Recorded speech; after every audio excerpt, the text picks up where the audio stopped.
नमस्कार टीव्ही 9 मराठीमध्ये आपल्या सगळ्यांचं स्वागत। मी निखिला। महत्त्वाची बातमी, शरद पवार गटाकडून निवडणूक आयोगाला 3 नावं सादर करण्यात आली आहेत। त्यामधलं पहिलं नाव आहे Nationalist Congress Party Sharad Pawar, दुसरं नाव आहे Nationalist Congress Party Sharadchandra Pawar आणि तिसरं नाव आहे नॅशनलिस्ट काँग्रेस पार्टी एस।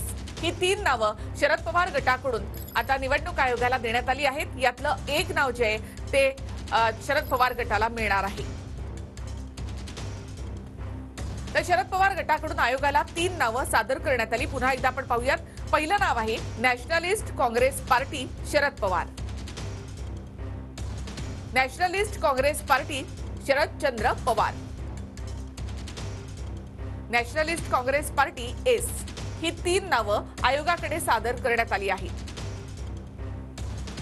तुम्ही जे 10, 11, 12 जण आहात ते कोणत्या नावाने आता इथून पुढे तेवढा टेम्पररी काय काम करणार यासाठी 3 नावं विचारलेली आहेत। चिन्ह काही विचारलेलं नाही, कारण राज्यसभेत चिन्ह लागत नाही, त्याला फुली मारावी लागते।